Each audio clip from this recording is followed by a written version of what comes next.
এ আতালের ভিতরে আতালের ভিতরে কেডা কেডা ক। হ্যালো গাইজ, আসসালামু আলাইকুম, welcome to my new video. আজকে আমরা ঘুরে দেখবো মেঘনা নদী মোহনার সৌন্দর্য। আর এই সৌন্দর্য ঘুরে দেখার জন্য আমাদেরকে বিখ্যাত একটি ট্রলার দিয়ে সাহায্য করেছেন বন্ধু শাহজালাল। কেন আমি বিখ্যাত বললাম, একটু পরে ট্রলারটি দেখলে আপনারা বুঝতে পারবেন। তো শাহজালাল চলে আসছে, ইলিয়াস বল নিয়ে দাঁড়িয়ে আছে, ইয়াসিন বন্ধু নিচ্ছে পানির বোতলটি। তো বন্ধুরা দেখুন, আমাদের সেই বিখ্যাত ট্রলারটি অপেক্ষা করছে আমাদের জন্য। এখন আস্তে আস্তে সবাই উঠে পড়বে ট্রলারে। এদিকে শরীফ সবার আগে উঠে যাওয়ার চেষ্টা করতেছে, ইয়াসিন পানির বোতল নিয়ে দাঁড়িয়ে আছে আগে আগে। সকলেই অপেক্ষা করছে কখন যে মেঘনা নদীর সৌন্দর্য দেখবে। সবাই ট্রলারের মধ্যে উঠে পড়তেছে। তো ট্রলারের ভিতরে ঢোকার পরে আমরা বুঝতে পারছি কেন এই ট্রলারটি বিখ্যাত ছিল আমাদের জন্য। এদিকে ইলিয়াস বন্ধু কত কষ্ট করতেছে, মাঝির দায়িত্ব সেই পালন করতেছে। রুহুল আমিন ভাই খাবারের ডেগ নিয়ে দৌড়াদৌড়ি করতেছে।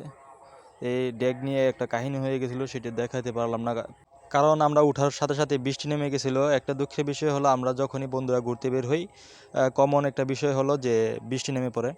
তো এখন আমরা চলে আসছি মেঘনা নদীর ভিতরে। তো নদীটি যতই ভিতরে যাচ্ছিলাম ততই এর সৌন্দর্য বেড়ে উঠছিল। আর আমরা সবাই অবাক দৃষ্টিতে তাকিয়েছিলাম এই সৌন্দর্য দেখার জন্য, কারণ তখন ছিল বিকেলবেলা আর সূর্যের সোনালি আলোটা নদীর মধ্যেই পড়েছে, দেখতে জাস্ট বিউটিফুল লাগছিল। আমরা সবাই যখন নদীর সৌন্দর্য দেখতে ব্যস্ত ছিলাম, এদিকে তৌহিদ একটি কাজ করে ফেলছে। খামার থেকে বিশাল আকারের একটি খাবারের পাত্র আনছিল আমাদের সবার জন্য, আমরা যেন সেটিতে নিয়ে খাবার খেতে পারি। তো সেটি সে ধুইতে গিয়ে নদীতে ফেলে দিচ্ছে।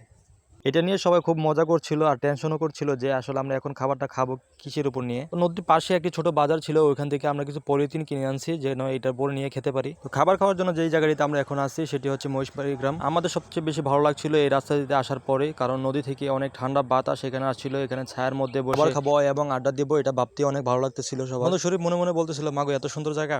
এদিকে বন্ধু তৌহিদ দেখেন কারবারটা করছে কি। তো বন্ধুরা, এখানে হালকা পাতলা খাবার শেষে আবার আমরা রওনা দিব মেঘনা নদীতে সেই সৌন্দর্য দেখার জন্য। কিছুক্ষণের জন্য ক্যামেরা ছিল বন্ধু ইলিয়াসের হাতে, তো সে আকাশই দেখাবে না মাটি দেখাবে কিছুই বুঝতে পারতেছিল না। তো এইভাবে বারবারই এদিক সেদিক ঘোরাফেরা করতেছিল। মেঘনা নদীর আশেপাশে ঘুরে একটু অভিজ্ঞতা হলো, সেই অভিজ্ঞতা আলোকে বলতে পারি যে এখানে মানুষ অনেক পরিশ্রমী এবং সংগ্রামী। আস্তে আস্তে সবাই খাবার খাওয়ার জন্য একদম রেডি হয়ে গেছে। পানির বোতল নিয়ে আসছে শরীফ। তো শেখ ফরিদ এমন একটা বাবারে বস না, তাড়াতাড়ি খাই।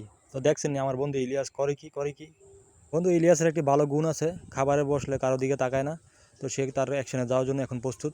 সবাই অলরেডি খাওয়া শুরু করে দিছে, সবাই খাচ্ছে, আমিও খাই।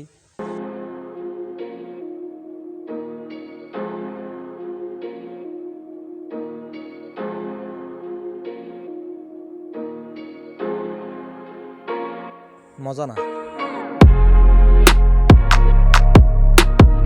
আমার কাছে খাবারটা সেই লাগছে, সেই। তো বন্ধুরা সবাই এমন খাওয়া খাইছে, খাবার খাইতে খাইতে সন্ধ্যা হয়ে গেছিলো, তাই আপনাদেরকে আর ভিডিও দেখাতে পারলাম না। সবাই ভালো থাকবেন, আসসালামু আলাইকুম। আমার পেজটি ফলো এবং শেয়ার করে দিবেন।